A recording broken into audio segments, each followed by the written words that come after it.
నువ్వు దయ్యాన్ని పంపించేవే, అది వాడిన మైక్ ఇది. ఓ మంచిదే కదా డార్లింగ్, ఆ దెయ్యం వల్లే 4 డబ్బులు వస్తున్నాయి ఇప్పుడు. అంటే బస్ స్టాప్ నుంచి ఈరోజు ఎయిర్పోర్ట్ దాకా వచ్చావు. ఎయిర్పోర్ట్ వచ్చేసాను, అంతే. ఫ్లైట్ ఎక్కడమే ఆలస్యం. ఫ్లైట్ ఎక్కి తిరిగేసి కూడా వచ్చేసాను. సక్సెస్ ఫ్లైట్ ఎక్కిస్తున్నావా లేదా మమ్మల్ని? అది నీ చేతుల్లోనే ఉంది, నువ్వే కొడుతున్నావు అక్కడ. నా పని అయిపోయింది. నువ్వు ఎంత బాగా కొడితే. డార్లింగ్ చూడండి డార్లింగ్, అసలు ఫస్ట్ రోజు నుంచి ఈ మాట మీదే ఉన్నాడు.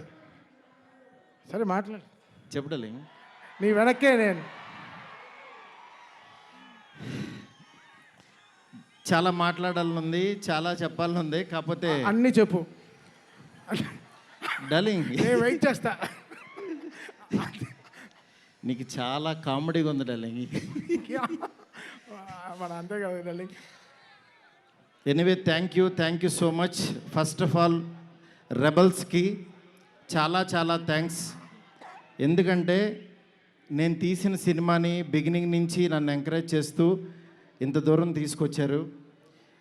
అసలు ఈ సినిమా, ఈ మూమెంటు, ఈ ఈవెంటు ఇక్కడికి వస్తాను అని అనుకుంటున్నానంటే కారణం ఇద్దరే.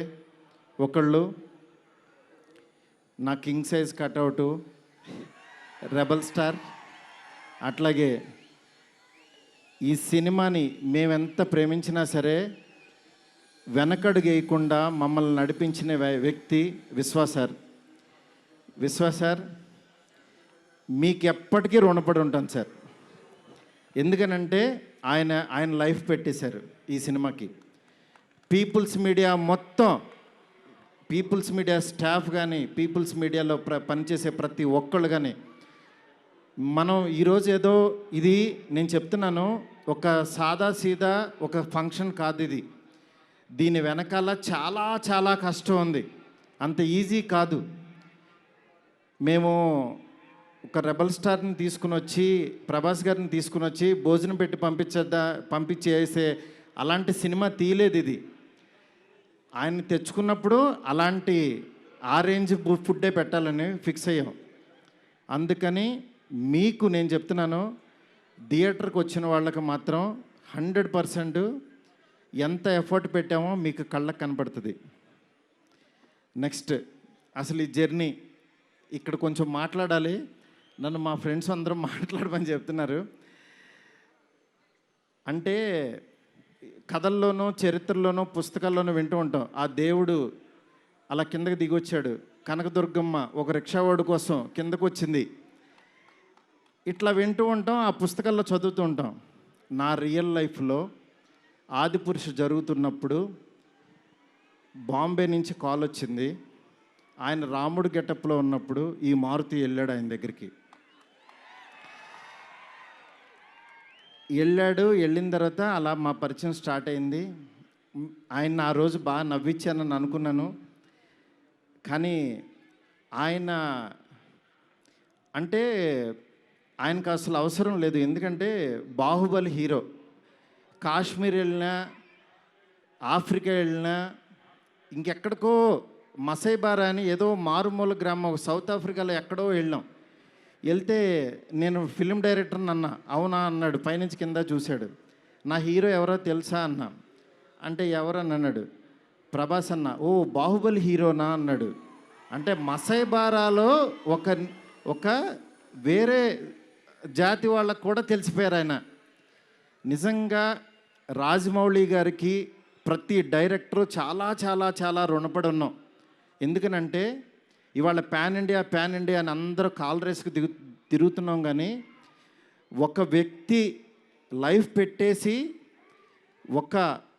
ఒక మీడియం రేంజ్ హీరోని ఒక పాన్ ఇండియాకి పరిచయం చేసి ప్రపంచానికి ఈరోజు ఒక పెద్ద కటౌట్ని నిలబెట్టారు ఆయన. నిజంగా మనం ఒక తెలుగు ఇండస్ట్రీకి ఈరోజు ఒక స్వర్ణయుగం లాంటిది. ఒక సుకుమార్ గారు, ఒక సందీప్ రెడ్డి వంగ, ఒక ప్రభాస్ గారు, అల్లు అర్జును, ఇట్లా అసలు ఎంతమంది, ఎన్టీఆర్ గారు, ఇట్లా రామ్ చరణ్, ఇట్లా ఎంతమంది స్టార్స్ తయారవుతున్నారు. నాలాంటి ఒక మిడ్ రేంజ్ సినిమాలు ఒక 11 సినిమాలు చేశాను. నా రేంజ్లో నేను చేసుకుంటూ వెళ్ళిపోతున్నా. అలాంటి వాడిని కూడా నువ్వు ఇక్కడ కాదురా బాబు, నువ్వు రెబల్ యూనివర్సిటీలో జాయిన్ అవ్వు, నువ్వు పెద్దోడవు అని ఆ వ్యక్తి తీసుకొచ్చి నన్ను ఇక్కడ నుంచోబెట్టారు. ఈరోజు నిలబడి మాట్లాడుతున్నా. నేను రాశాను, నేను తీశాను, కానీ నా వెనకాల ఉన్న శక్తి మామూలు శక్తి కాదు. అది ఆయన యాక్టింగ్ చేసి వెళ్ళిపోవటం కాదు, ఆయన లైఫ్ పెట్టేశారు. అది నన్ను అంటే ఆయన సినిమా పట్ల ఉన్న భక్తి, సినిమా పట్ల ఉన్న ప్యాషను, సినిమా ఆయన ఏకమైపోయిన తీరుకి అది మాటల్లో చెప్తే చాలా తక్కువైపోద్ది. నేను ఏదో కావాలని ఇట్లా పొగుడుతున్నట్టే ఇదని కాదు. ఆయన వేరే, ఆయన సినిమాతో ఏకమైపోయారు. మీ అందరు మనసుల్లో ఉన్నారు. ఆయన ఆ ప్రతిరూపం ఇవాళ మన ఎదురుగుండా కూర్చుంది అంతే. ఇలాంటి దీంట్లో ఈ రాజాసాబు 3 years తర్వాత చాలా కష్టపడి ఇక్కడ దాకా తీసుకొచ్చాం. మాకు పండక్కి మీ అందరికీ మిమ్మల్ని ఎంటర్టైన్ చేయాలని ఒకటే ఆకాంక్షతోటి వేరే సినిమాలు చాలా ఉన్నా సరే అన్నిటి మధ్యలోకి ఇంత పెద్ద బడ్జెట్ సినిమాని చాలా ధైర్యంగా విశ్వప్రసాద్ గారు తీసుకొచ్చారు మీ ముందుకి. డెఫినెట్గా ఇది ఆల్ లాంగ్వేజెస్ మామూలుగా ఉండదు సినిమా, ఎందుకంటే ఈ జోనర్లో అంత పొటెన్షియాలిటీ ఉంది. నెక్స్ట్ ఈ జోనర్ నెక్స్ట్ లెవెల్కి తీయగలిగాం.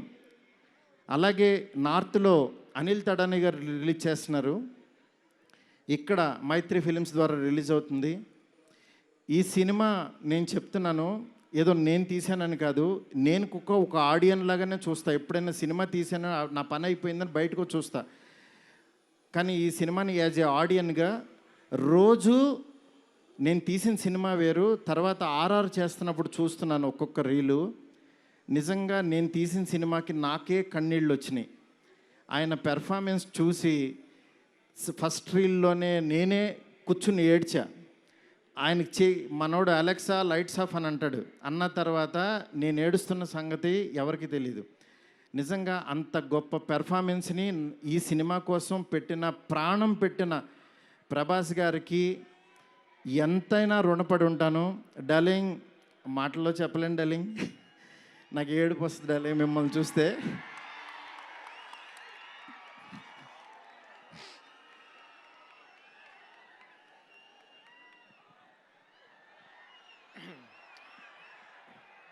ఏ ఇష్యూనైనా టిష్యూ లాగా చూస్తావు, నువ్వు ఏడుస్తే బాధగా ఉండాలి. ఎస్కేన్, వీ నీడ్ యువర్ పవర్. ఇంకా ఇప్పడానికి ఏం లేదు, షర్ట్ ఇప్పటి యూ డిడ్ సంథింగ్. డార్లింగ్, నేను మీకు తెలీదు, ఎవరన్నా చనిపోయినా ఏడవను.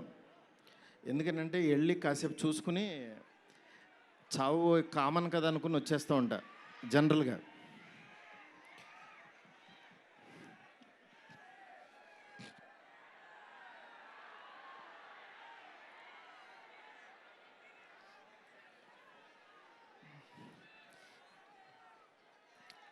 ఓకే, సారీ డార్లింగ్, ఎందుకంటే ఇది ఉండిపోయింది లోపల, ఇదంతా నా stress. Thank you darling, love you darling. ఇంకంతకు మించి చెప్పలేను. అలాగే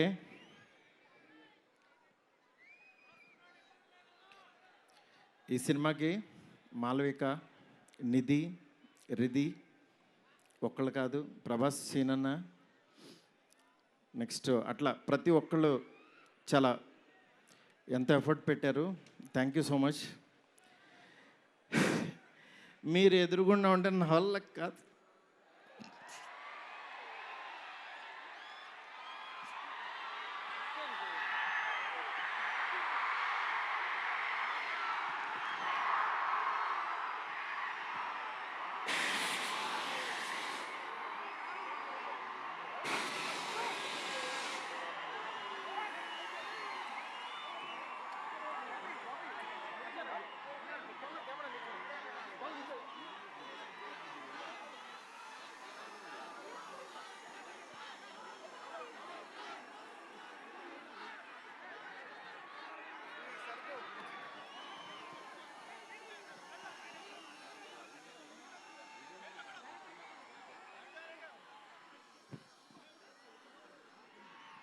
I know it's a very, very emotional moment.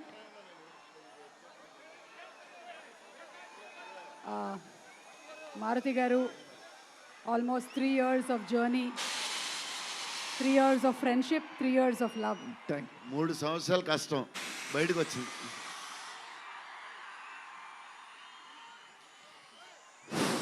అయిపోయింది, నా పని అయిపోయింది, నా డ్యూటీ అయిపోయింది. నేను చెప్తున్నాను, సినిమా చూడండి అంతే. సినిమా చూడండి. సినిమాలో మిమ్మల్ని ఎక్కడన్నా 1% డిస్సాటిస్ఫాక్షన్ చేసినా నా ఇంటి అడ్రస్ పెడతా, రండి. 1% రెబల్స్ కానీ, ఫ్యాన్స్ కానీ, ఫ్యామిలీస్ కానీ, ఈయన్ని ప్రేమించే ఎవరైనా సరే మమ్మల్ని డిసప్పాయింట్ చేసావు మారుతి అని అంటే విల్లాన్ నెంబర్ 17 గుర్తుపెట్టుకోండి, కొండాపూర్లో ఉంటుంది, కొల్లా లగ్జూరియా. అక్కడికి రండి. ఇన్ని రోజులు మట్టి నేను ఈయన ఫోటోని ఇట్లా చూపిస్తూ ఉన్నాను కదా, ఇప్పుడు ఈయన్నే చూపిస్తున్నా. Vishwa sir, please come sir. People media factory అధినేత టీజీ విశ్వప్రసాద్ గారికి గట్టిగా చప్పట్లతో ఆహ్వానం పలుకుదాము. Raja Saab he is the man, producer. He is the man. మీరు చూస్తున్నారు ఈయన ఎంత ఎఫర్ట్ పెట్టారు. Thank you so much, thank you so much. And sorry, మిమ్మల్ని నవ్వించాలని అనుకున్నాను, నేను ఏడ్చాను ఇక్కడ. ఫస్ట్ టైము నేను సినిమా అంతా నవ్వించాడు డార్లింగ్. నేను ఎప్పుడు ఫస్ట్ సినిమా తీసినప్పుడు కూడా ఆడవలేదు, కానీ ఈ సినిమా మాత్రం thank you darling, love you darling. అలాగే నాకు సపోర్ట్ చేసిన నా ఫ్యామిలీ, నా వైఫ్ స్పందన, అలాగే నా పిల్లలు హియా, కేదార్, నీత, నెక్స్ట్ నా డైరెక్షన్ డిపార్ట్మెంట్, నా సైనికులు చచ్చిపోయారు ఒక్కొక్కళ్ళు. నేను అందరినీ సక్సెస్ మీట్లో ఒక్కొక్కళ్ళని పరిచయం చేస్తా. ఇక్కడ పనిచేసిన డిఓపి కానీ, ఆర్ట్ కానీ, ప్రతి ఒక్కళ్ళకి పేరు పేరున చాలా థ్యాంక్స్. ఎవరన్నా మర్చిపోతే క్షమించండి, నాకు ఇప్పుడు మాటలు రావు. Thank you so much. Thank you సుమ్ గారు. thank you so much.